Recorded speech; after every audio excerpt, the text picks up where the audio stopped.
Hello,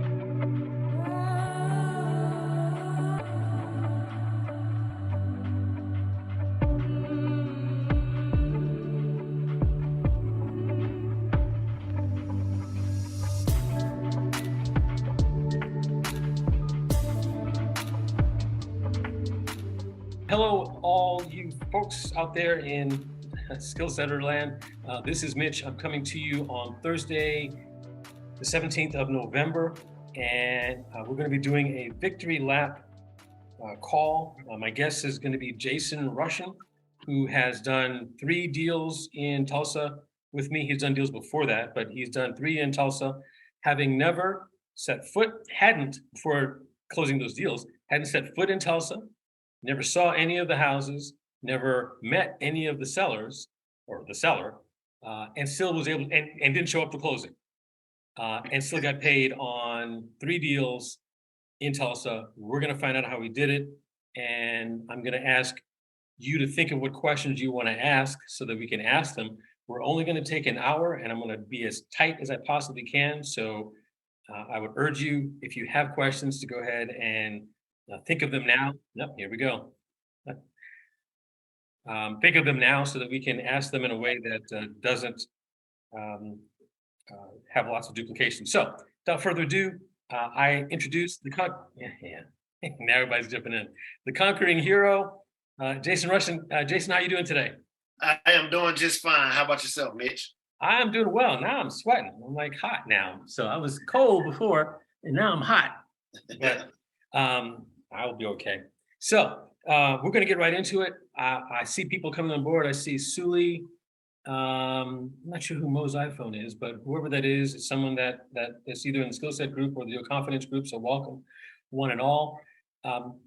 So I'm going to ask you, Jason, a few questions of my own because I want to set the stage for people who think, some of them, I'm sure, think that this is all manufactured, that somehow this is a ruse, that you're not really an investor, you're not really living in Georgia. So I kind of want to walk back to the beginning, before you did your first deal here in Tulsa, which was earlier this year. Tell me while I get people into the room, tell me what it was that was going through your head when you started, when you thought of Tulsa. What is it that got you started doing, considering Tulsa? Okay, I remember one day before I got my first deal in Tulsa, I was driving trucks. I was on the road 12 hours a day, Monday through Friday.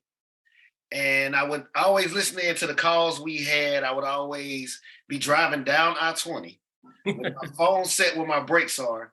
And I was always listening and have my headset on, and I would get in. So I remember one day you was talking about the deal that they have in Tulsa where they're paying people to move to Tulsa.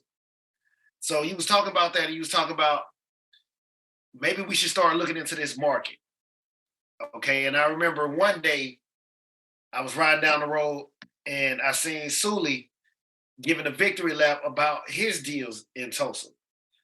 And at that time, I was so tired of being in the truck, so tired. I was like, I'm focused on Georgia, but let me see how this Tulsa market is. And then I got to doing my homework on Tulsa and seeing where their numbers are and everything. And I knew that we had a couple of people in Tulsa. So all I had to do was reach out to them and we would be able to make things happen. So that's where my motivation was Suli. Suli, I owe you one. And Suli is on the call, and he's muted right now, but he was the original JV deal doer. He did the first 2 JV deals that I had ever done in Tulsa, and he set the stage for those of us who came behind him to get things going. So we are grateful to him for that. Let me ask you this. I asked Suli the same question. I recently rewatched the victory lap I did with Suli.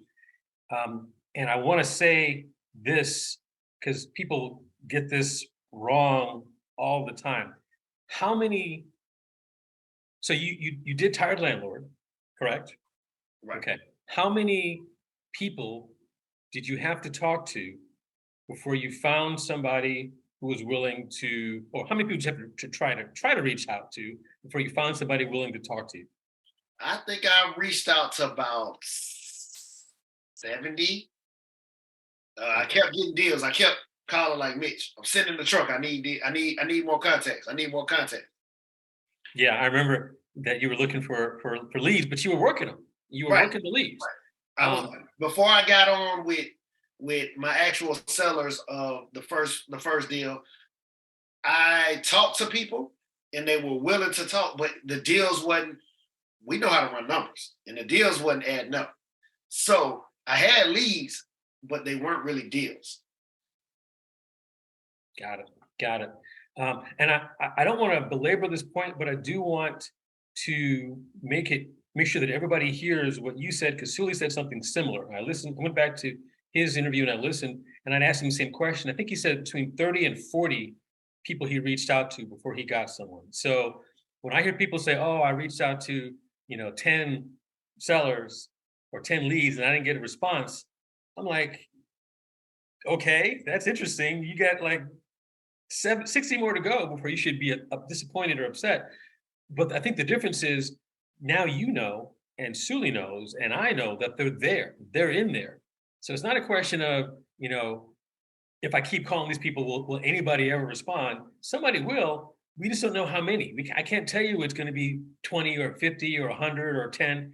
And to me, in my opinion, the worst thing that can happen is that you get it like on the first five, because then Right. it ruins you because now you expect it's going to be five all the time and you get disappointed or bored or discouraged when it's not five, because five is unusual. It was 70 for you ish. For Sully, it was 30 to 40. It's a lot of people. With them numbers there, they are actually good because my first deal was not the Tulsa deal. That was Right. just my first deal in Tulsa. Yep. My first deal, I think I went through about 750 people. So with them type numbers, that's why I like the tired landlord because the numbers are the percentage is way better. Now, I'm going to go back to that because you mentioned that you had done other marketing approaches before Tired Landlords. Were you doing direct mail? I was doing direct mail and cold calling. Got it. Cold calling is brutal.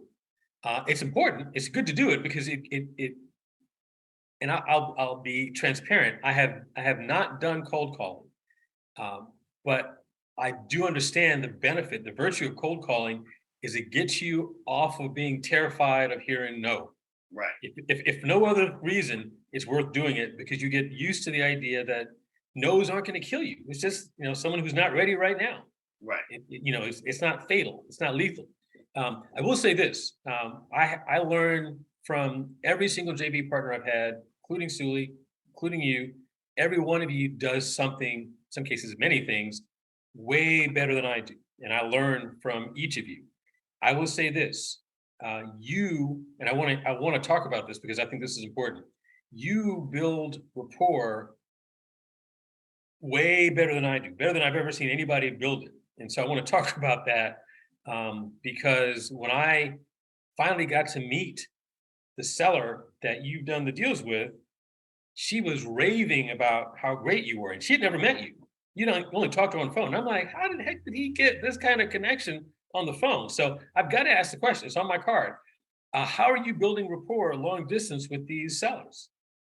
I just be me. And it's just true indeed, we want to make money off of this, but I go into them. I want to know what's their problem. How can I help them? What can I do to help them? I want to become more friends with them. Because if I can become friends with you, I'm going to be able to help you with your problems. You'll open up to me. And not only that, you have other friends who might need me. As far as the sellers, they had other friends they turned me on to. So I just be me. I'm trying. I'm more concerned about them. I'm a people person. You So definitely are, and you do it. I mean, again, I think anybody. It's a skill that anybody can learn. You have learned it very well. You have cultivated that skill extremely well, and it is the money skill. because you can hire somebody to run your numbers. You can hire somebody to close your deals. You can't hire somebody to talk to sellers for you because if they don't have that, they don't feel that connection. They're not doing it. They're not doing the deal. And just for the record, so that everybody hears, you have done 3 deals. They were all from the same seller. Yep. So if you had messed up that first one so that she didn't like you, you wouldn't have had deals 2 and 3 in Tulsa. Right. So something and we know that she's got more than 3, and with your skills, your intent is to buy everything that she's got eventually. And speaking of that, I've got another one under contract with her today. Oh, nice. Okay, so we'll talk about that one, I'm sure, at some point. We'll definitely talk about that. But one thing that I learned in doing the tire landlord in Tulsa, there was a man I reached out to, one of the first people I talked to. He has 11 acres of land in South Tulsa, which is Broken Arrow. Mm. And when I got to speaking with him, he just went off, cussed me out and everything. So I'm like, hold on, calm down. Let's talk for a second. What's going on? What's the real problem? What have you so upset? So I made him laugh because I was like, hold on, who pissed in your cornflakes this morning? And he just started laughing. And then he was like, you're kind of funny. And I'm like, listen, so what's going on? Why are you so upset? So got to talking with him. His wife passed away. Mm. He has all this land. His kids are trying to get him. He say his kids want him to pass away so they can get everything that he got. Mm. So I just got to talking with him. And then I found out that he has a couple of older model cars on his property. So I got older model cars. So we got to talk about cars. I got to send him pictures of my cars. He's sending me pictures of his cars. He didn't want to sell his property. But then after building a relationship, I still talk to him to this day. It's been 5 months. I call to check up on him just to make sure he's all right. I call to check up like every 2 weeks. He wants to sell his property, but he wants way more than what the property is worth. But that's not a problem. I still have that relationship with him. And he's actually turned me on to other investors in Tulsa and actual people who own land around him. So it's basically building relationships to me is everything. Absolutely. Relationships, I was taught that by, I got a cousin, he might be on the call right now. He taught me that at a younger age.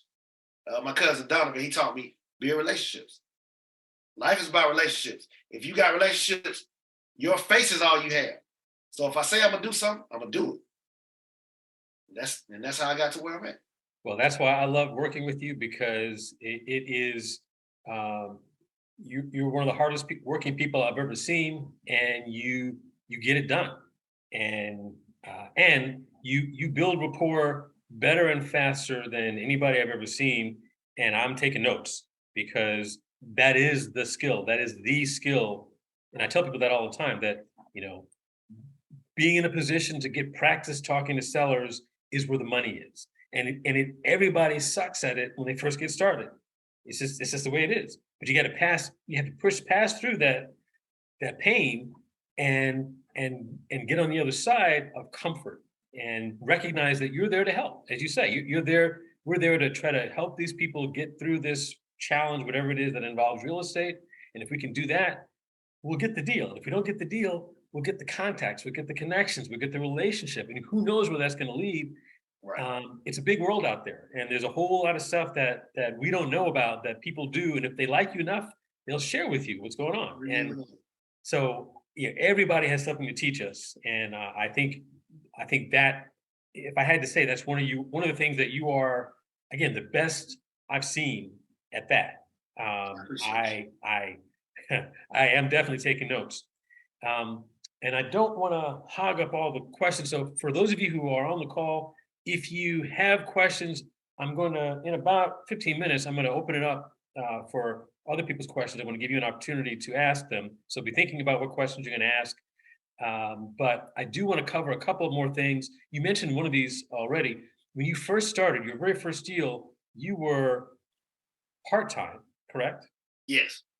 Okay, so you got started with this I vividly remember sending you leads while you were in the truck, and you would, pull over at the end of the day, and you would, start working on those leads. So I hear people now talking about, how do I find time? And I get it. We're all busy and we have things to do, But I've got to say that there's something to be said for deciding for yourself how important this is. And if it's important enough to you, you find the time. You maybe watch a little bit less TV, but if you set aside the time, you get it done. So if people can't get it done, I'll refer them to you in the truck, driving, getting leads, and calling people while you're on the road and managing to get it done.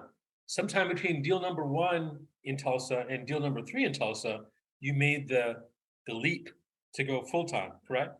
Yes, when I closed deal number one in Tulsa, I had to do so much to get that deal closed. I remember just driving down the expressway, pulling over because I get a phone call from the seller, like, I just sent the contract over to you. So I pull over and email it over to the title company and then take off again. Then I get an email from them. I got to pull over and check into it. And then I got to email them back. And then I'm emailing and calling you. And we're just trying to work everything out. I'm calling Tim, who's out there in Tulsa. Like, I might need you to go check this property out. So I was like, and it was exhausting. Driving, I don't have a problem driving long distance. I've done it for years. But driving 11, 12 hours a day. And when I stop, not going to sleep, but literally on my phone, calling leads, going through the leads that we have, it gets exhausting. So I felt that it was time to make that move. I wasn't worried about the reserves or none of that because I had been doing deals in a truck for 2 years. Wow. And everybody was saying it. Even you said it to me at one time, like, sooner or later, you're going to have to make a decision. Do you want to go full blast with this? Which you said you will be successful at it. So why not take the leap? But sometimes we have that fear because we're so caught up on that dependable every week check. Yep. Well, that's where I was. And finally I just said, okay, you know what? I'm just gonna jump off the edge. And I did it. And deals close, they don't close as constantly, so you don't make that every week money. But once you learn how to manage and maintain in between deals, it'll take off. And then even in managing and maintaining in between deals, you start picking up more deals more rapidly. So the more time you put into it, the better it is. And I want to talk about that because while the first deal you did in Tulsa was not your first deal, it was your first deal in Tulsa.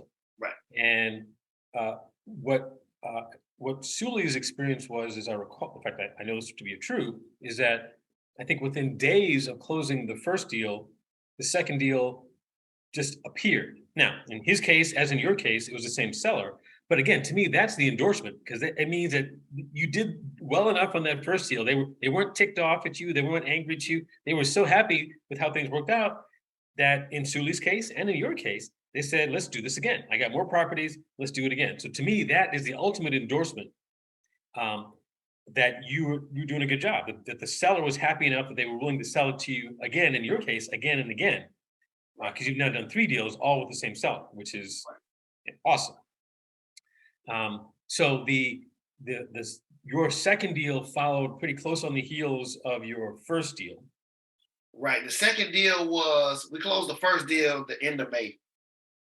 The second deal closed July. Yeah. Now that one, we had, as I recall, we had some challenges with that one. Right, because of the way the bathroom was set up. Yeah, it wasn't quite as desirable as the other ones, but we were able to still find a way to make it happen. And I remember you saying, we're not going to, because we both agree, we're not going to make a whole lot of money on this deal, but I want to honor my commitment to the seller so that she knows this thing is going to be done. Because I said I was going to get it done and I wanted to get it done for her. So even if you took a little bit less, you honored your commitment to make this thing close with the seller. And that's exactly what you did. And that's what brought you deal number 3, because she saw that you were willing to get it done, even in a situation where you weren't making a ton of money. Right. Okay. And so I want people to hear a couple things. One, that it was the relationship and maintaining this relationship that was your focus. And because of that, you've gotten 3, about to be 4, hopefully about to be at some point 14 deals with the same seller. But also I want people to hear that the all you need is one, right? I mean, yes, you'd like to have more than one seller, but if you can get the right seller, that one seller could be 2, 3 leads. I mean, Right. 2, 3 deals. So you don't need 100 people. I mean, it'd be nice. I'm not saying it's bad. I'm just saying you probably could, someone who's just getting started probably couldn't handle 100 sellers ready to close. You probably can't close 100 deals in a month if you've never closed one before. But if you get that first one, then the second one seems to magically come from nowhere. And then before you know it, now you're rolling. And so between 2 and 3, or as a result of deals 2 and 3, you went full time. So now you can focus all your time and energy on doing deals. So I'm going to ask you this question because I get this a lot, and I want to hear your answer. Um, when you tell people you're an investor, I think everybody has in their minds what that means over the course of a day. Can you walk us through a typical day for you? I mean, what is it you do? Because you don't close every day. So when you say you're an investor, you get up in the morning, and what happens? Oh, for me, I get up in the morning. First thing I do my little morning meditation. Then I go work out. Because if I don't work out, my whole day is thrown off. So I'm big into working out. I'm real big into it. Yeah, we can after tell. after I go to the gym and get killed by my trainer, kill me. I come back to the house, shower up, and then I start my day. So what I might do, I might get out and drive for dollars. I love driving around. I know Atlanta like the back of my hands. So I love driving around my city, seeing what's going on in different parts of the city. I might drive around and bump into somebody doing a rehab on a property and get out and talk to them. And then they might introduce me to the seller. Or I get their information and I have people doing rehabs. So I might do that. I might cold call. I might sit down and cold call for 3 hours straight. Or I send texts. I send mass texts. And a lot of people, they got systems where they can send 300 texts at one time. I don't. I'm sending individual texts because I word them individual. So I'm sending individual texts, which eventually, and we've had this conversation, I am about to expand and hire people to do more of the texting and the cold calling. But I like doing it. So I'm building my systems now so I can train people to do it. Nice. So I cold call, I text, I get out, and I do a lot of networking. So I might just go downtown Atlanta into a restaurant and just walk in and sit down and have lunch. Because somebody gonna come sit down next to me and then it sparks a conversation.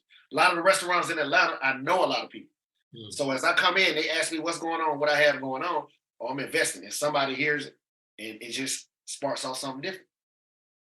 So that's a lot of what I do also. A lot of podcasts, listen to a lot of podcasts. Because I want to stay in touch with what's going on in the market. So I like to get it from different people of what they think of what's going on in the market. And I see it. I'm big on reading data.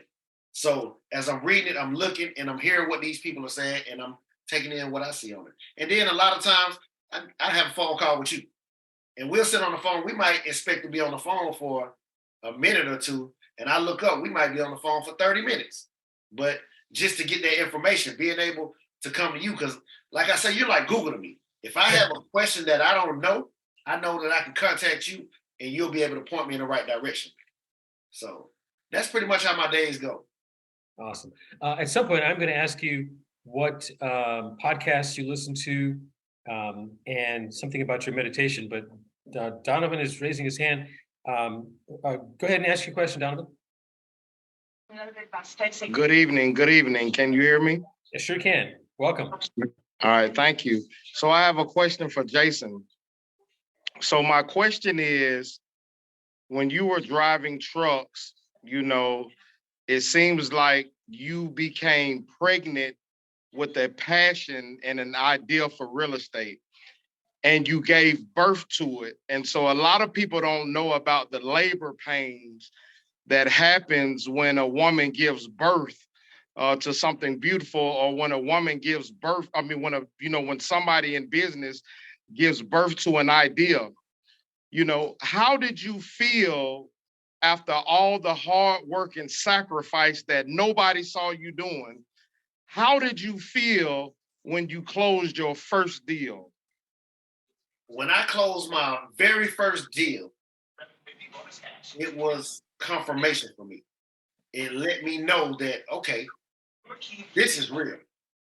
I've never had problems selling anything. I can sell anything. If you give it to me, if you got a broke down car in your yard, I can sell it. I can sell peanuts to an elephant. I can sell water to the ocean. So when I got to the point that I closed that first deal, it let me know how serious this was. Because I didn't close my first deal till after the first year of just studying constantly and learning how to run numbers and learning how to let people know that this is what I do. I was letting everybody know. I'm sending mass texts out to everybody. Listen, I'm in real estate now. If you know somebody who have a house, let me know. I can help them out. I'm reaching out to all types of people. I'm doing stuff. I helped a lady who was actually, she had a homeless situation. Mitch, you remember this? Yep. She had a situation where she was homeless. Well, she was about to be homeless because her husband got laid off from the job and they were renting a house, and the actual landlord needed money for the rent, and it was during COVID time. So I put her in contact with the Salvation Army to help her through her situation. Because for me, it was more about helping her, but it was also doing something in real estate. So anything in real estate, I'm doing. I'm with property management. If I know how to do a roof, I'm gonna get up there and try to help. Like anything to do with real estate, that's what I want to do. So when I closed that first deal after all the months of just sitting in front of TVs, watching podcasts, and all the books are being read, and listening to so many people saying like, "Oh, you shouldn't get into real estate. You ain't gonna make it in real estate. It's not what you think it is." When I closed that first deal, that was my confirmation, and I celebrated. I celebrated pretty nice. I celebrate every deal I close. So now I celebrate every deal I close by taking a drink of my favorite drink. Mm. And I also now I start now I start opening different LLCs. So every time I close a deal, I open the LLC and just let it sit, and then I come back to it later on. But I take my favorite drink. That's my celebration drink. I talk with my people, my circle of people. We always come together, congregate, and I open the LLC. And I always, one last thing I always do something for the community. So if I close a deal, I'm doing something for the community as far as time to give back. I love that. Thank you for that. Thank you for that answer, Jason. All right, you're welcome. Donovan, thank you for that question. That was an excellent question. And yes, Jason, thank you for the answer. I got to ask though, what is your favorite drink? Tequila. Ah, okay. Tequila. Duly noted. I will take a drink of either Don Julio or Patron Silver. Nice. Very nice. I had some bad experiences with tequila, so I try to stay away from that stuff. Cool. It is about 2 minutes before I'm going to open it up. So if you're thinking about questions for Jason, by all means, it'll be time in about 2 minutes. I see people are doing the chat. It's a small enough group here that I'm going to ask people to. Okay. So Daryl is asking. So before we do that, Daryl, let me just. I have two questions I want to ask. One is, for all of the investing that you've done for you, let me get this out of the way. What has been the hardest part? For me, the hardest part of all the investing that I've done. At first, I was thinking it was finding the leads. That's not the hardest part. The hardest part for me is waiting on the deals to close. Because I've had a deal where I've got a deal signed under contract with my seller, and it was going to be a wholesale deal. And I had my buyer in place, and we had to wait 3 months on the deal. I'm waiting on a deal right now that I've had under contract for 3 years. But the payday is so large, I'm not backing away from it. And that's a probate deal. Probates, I was told probates are good. And I guess if everything's in order, but when you're dealing with probate in a county like Fulton County in Atlanta, they're slow on everything they do. And the probate makes it worse, and COVID hit and everything shut down. But it's an excellent deal, so I'm definitely not backing away. The hardest thing for me is dealing with the title companies. The last deal we did, I had to go through 8 different title companies to try to find somebody to close this deal because this deal was creative finance. Yeah. And that is my new niche. Anything I do, I'm going to offer you a cash offer, but I'm going to offer you more with creative finance. And I learned that from you. And if y'all are listening, get on to creative finance because it is excellent. It can pay. If you want to walk away from a job, creative finance can get you there with 1 or 2 deals. Absolutely. Absolutely. It is my favorite. I mean, people talk about going to a bank and getting a loan. I'm like, I've been doing this for 22 years. I have never, ever, ever gone to a bank to get a loan to acquire investment real estate. It's either been seller financing, subject to, or private money. I don't go to banks. And so when people talk about, oh, interest rates are going up, I'm like, not for me. Not for me, they're not. I think I think you ended up getting 3 and change percent on the last Yeah. deal that we did. I got 3% interest rate. Yeah. So with that, who's not going to want to buy it? Because like you say, interest rates are over 7 now. Yep. So I can get anybody to buy that deal as long as they got a little bit of money. Absolutely. And Absolutely. it's excellent because you make money depending on the deal, you make money on the front end, you make money during the middle, and you make money in the end. Yep. Oh, I love it. I love Yep. it. It's awesome. Okay, so I have hogged up a little over a half an hour. It's a small enough group. So again, if you have a question, just unmute yourself, ask your question. I'll ask if you're not asking a question that you stay muted just so we don't have a lot of background noise. I am recording.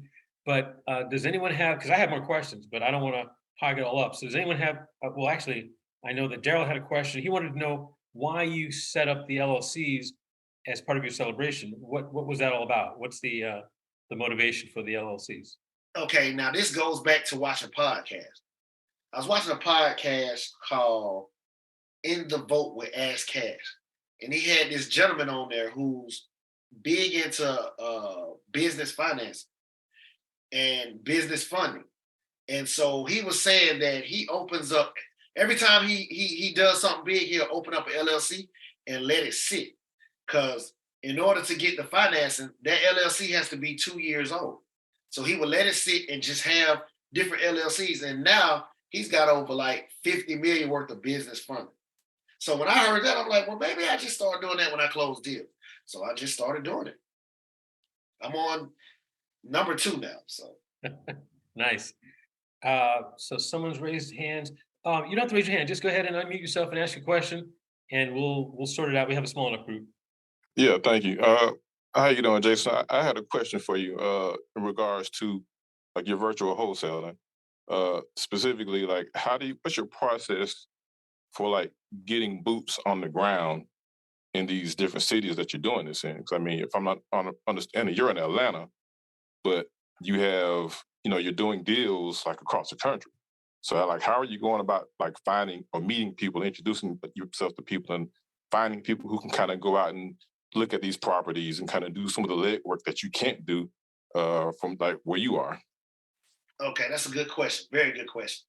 For Tulsa, it was a little bit easier for me because I got boots on the ground in Mitch. But also, with that being said, we're in a group and there's people in Tulsa. So I needed other properties looked at.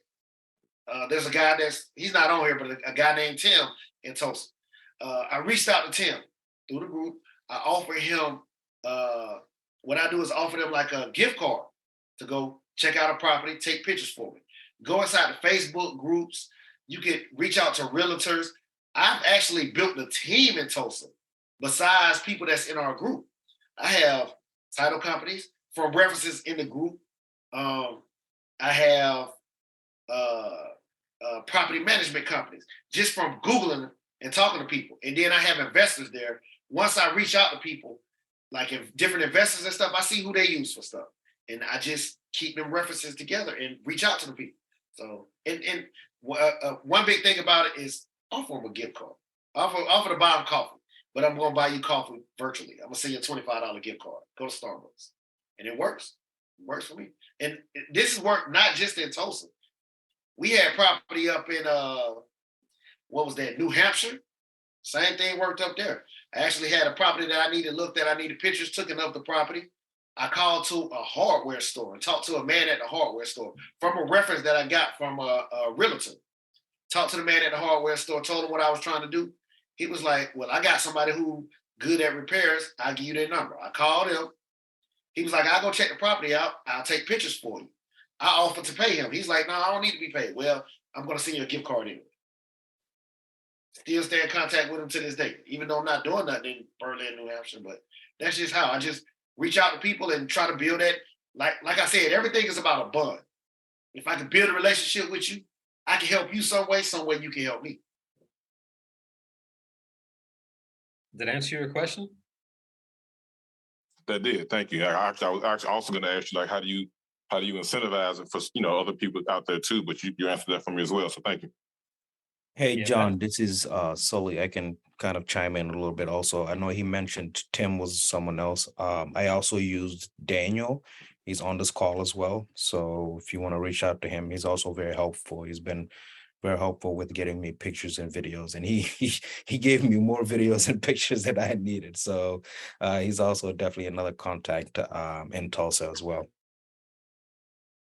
Yeah, thank you, Susan. And this is huge when you realize that there are always people, local investors, just, I mean, someone called you out of the blue and said, hey, there's a property, 5 minutes from you. Would you mind going down there and taking some pictures and walking around it? And I'll pay you $25. I'd do it if I'm there, if I want to be there anyway.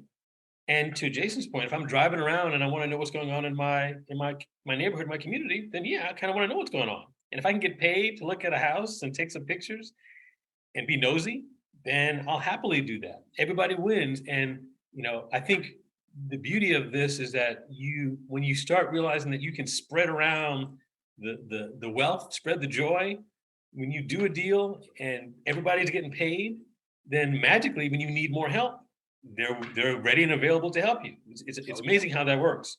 And hardware store, TaskRabbit is a website that you can go to for people to do. We've had people put on lock boxes in properties that we had no intention of driving to.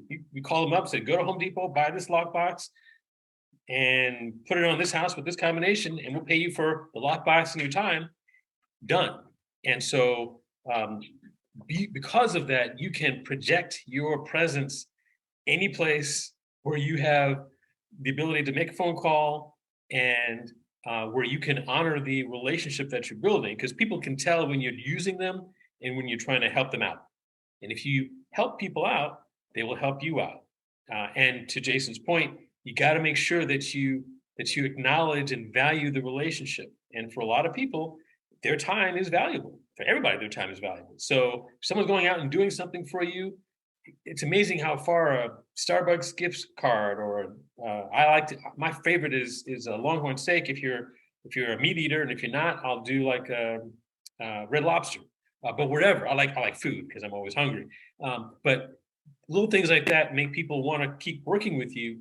And it's worth saying, I said it before, Jason, you have done 3 deals in Tulsa. You didn't set foot in Tulsa to do any of those 3 deals.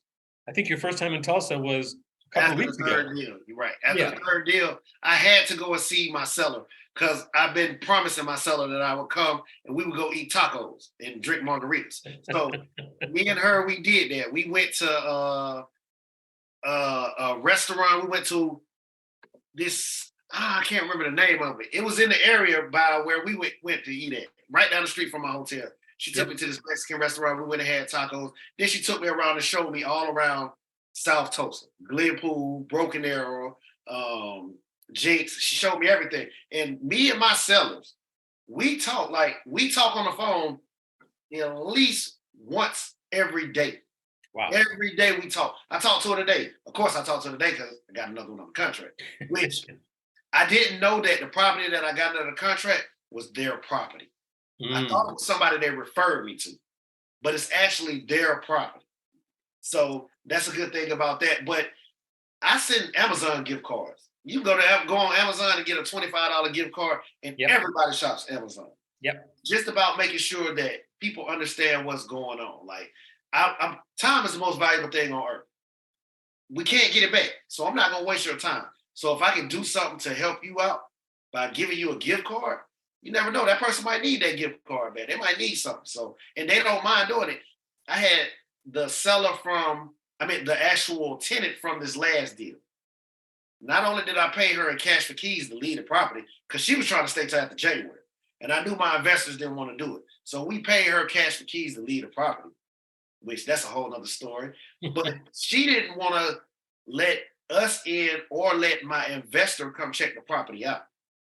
Well, I said, well, if you take some pictures for me, I'll send you an Amazon gift card. I got them pictures by the end of the night. Then I told her my investor want to come check the property out. No, I don't have time. I need to clean the property up. I got Amazon gift card for you. She said, have them come over Saturday, 9:00. Let them come over. So just a little bit of incentive, it'll take you a long way. Wise words. This is gold. And to your point, this works everywhere. I mean, yes, it works in Tulsa, but it works wherever you want to be that you don't have the time or the energy or the desire to travel to. There's no excuse for not doing business there because somebody there is willing to help you if you can ask the right way and if you can build the right relationship. Right. Like I said, I've done it in Berlin, New Hampshire, Montgomery, Alabama, with properties that we had under contract. I needed people to go by and take pictures of the property. Got a gift card for you, and they do it. So it's not, everybody want to get paid for doing something. Everybody want to make something. So you just got to take yourself into that person. Don't nobody want to do nothing for free. So I got something for you. It's not a lot, but it'll help. And as long as you're doing deals, people say, well, how do you afford all these gift cards? Well, because if you do one deal, that covers a whole profit for you, plus a whole lot of thank yous and gift cards for the people that helped you get there. Right. And that leads to the next deal, which leads to the next deal, and then it just snowballs. Right. And I don't want to belabor this, but it is worth saying.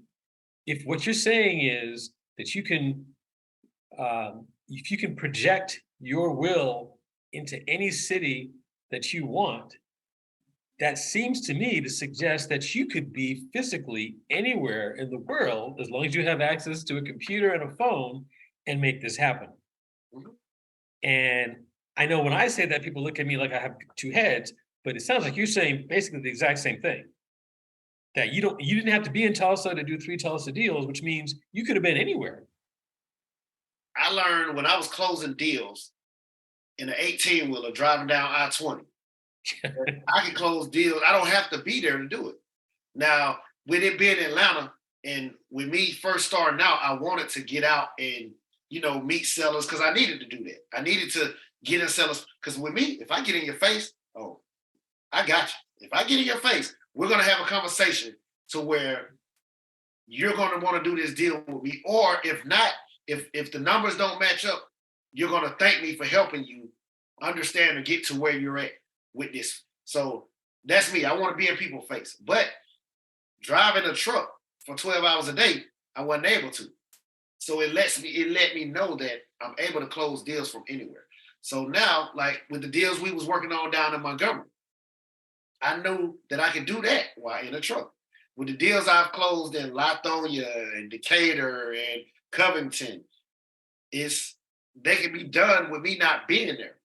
So when it came time for Tulsa, and I started seeing that Tulsa is like Atlanta 15, 20 years ago, why not work it?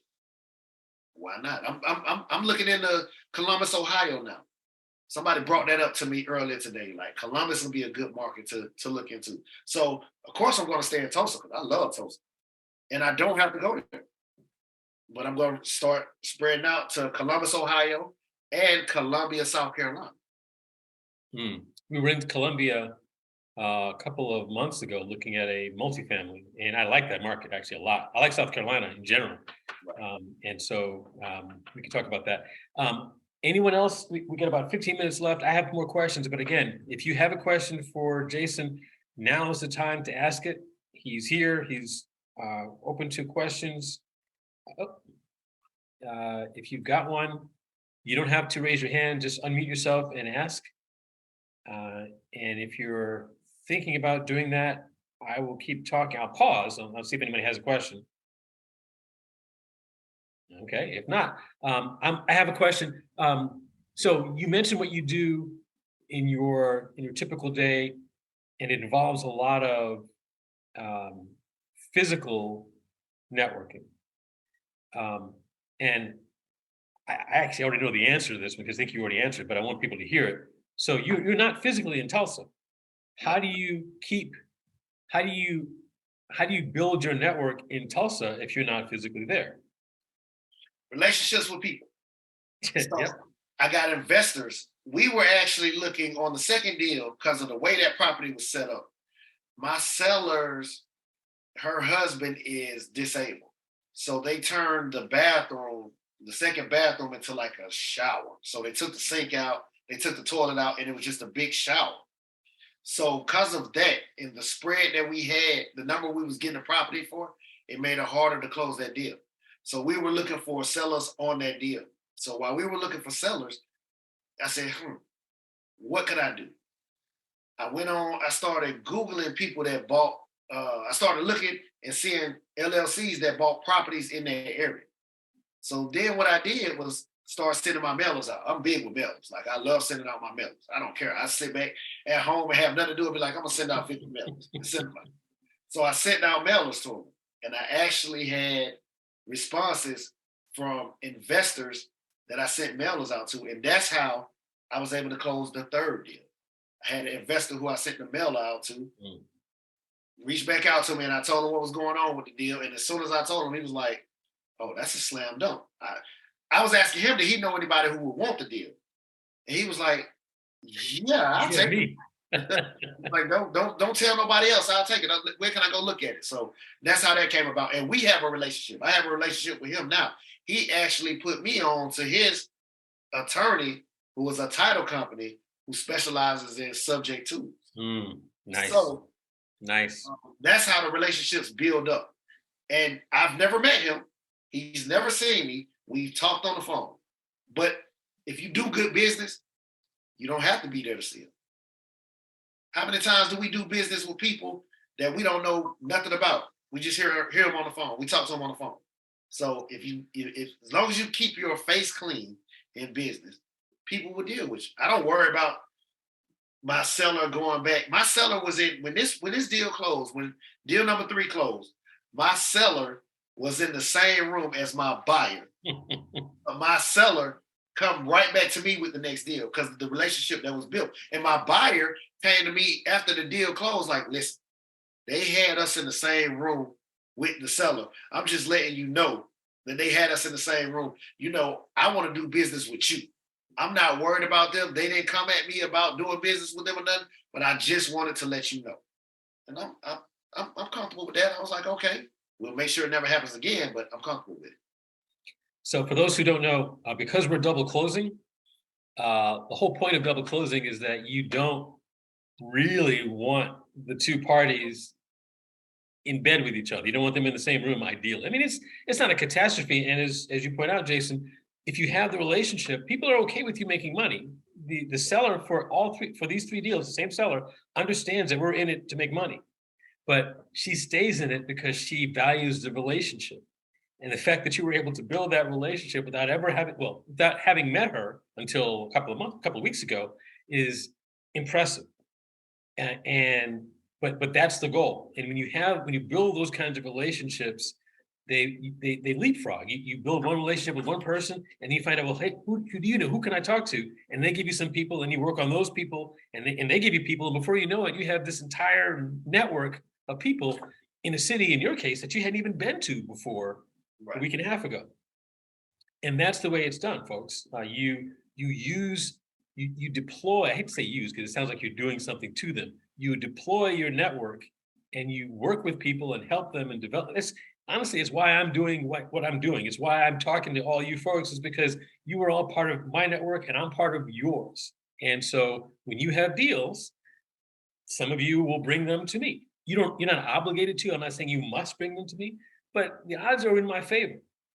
Because I try to add value, I try to put value out there, and it always comes back to me. And so that dynamic is in effect for what you do, Jason. It's what I do. It's what Sully's done. It's what every successful investor that I know, they're successful. Their reason for being successful, they will tell you, is almost always their network and their ability to connect with people. It's all about the connection. Because if you have that, you could lose everything you've got, and 2 days later, you'd have it all right back.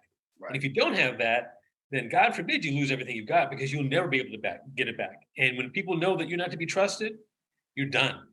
Because this is a small world that we're operating in. And people ask, hey, you ever done business with them? Oh, yeah, they cheated me, huh? That's all I need to know. I'm done. I'm not going there. Oh, you ever done business with this person? Oh, yeah, they were great. They were awesome. They were fantastic. Okay, great. Then I'll work with them. So I've asked people, hey, have you worked with this person? And people have asked me, hey, have you know anything about this group? And if I know, I have no problem sharing it. And I also share the positive stuff. So I gush over Jason. I gush over Sully, because I've done deals with them and I know how they work.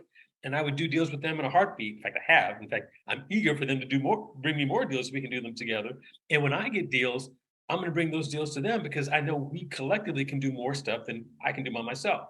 So that is my dream for this group, is that we all get good individually, and then for like the Avengers, when there's a really big deal that needs to be taken down, we can come together and assemble for that deal, get it taken down, get paid, and then we can go to our respective corners. We don't have to, no one's working for anybody else. This is a collaboration that's there for the moment, and then we go our separate ways until the next deal. And there's people that's in this group who I've worked with, not necessarily done deals with, but worked with on things. There's people like Jermaine. Me and Jermaine call and talk to each other all the time. If I have a question about something, or he has a question, he'll call me. I spoke to Daryl before on the phone. There's older people who was in the group, like Vernon. Vernon got a lot of information. Nina, Kevin. There's people. I learned so much from people in this group. And me, I'm a dry sponge. I'm gonna soak up all the information, and then I'm gonna take it in and I'm gonna apply it. One thing about me, I'm a doer. I'm the type of person that I'm not gonna sit back and wait. I'm gonna try it, and if it don't work, then I'm gonna adjust from there. I'm good at making adjustments. So there's a lot of people who helped me along the way. Well, I will definitely vouch for that. You are the person to get it done. I would not ever bet against you. And yes, I have been helped by Daniel has helped me. Robert and I have talked. Daryl helped me out on a project that I was working on. Sue and I have done deals together. Phil and I are working on something now. Everybody that's in this group, I have tried to do, and my goal is to do at some point a deal with everybody. Because to me, that's like shaking hands. That's how you get to know somebody. You really don't know somebody until you do a deal with them.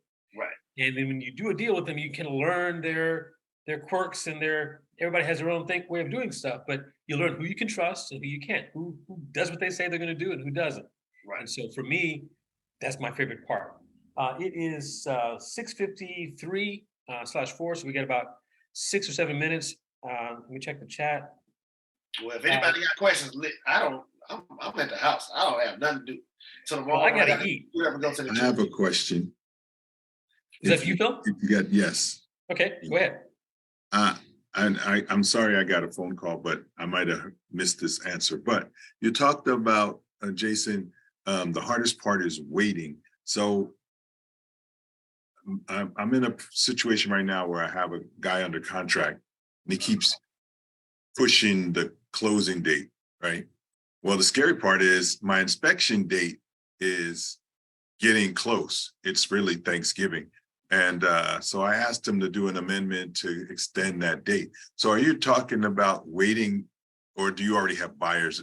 It's already, because I mean, if I don't get out before the inspection date, I got to buy a house, you know? Right. So what you do is, and you already said that you're going with him you're coming at him about the extension.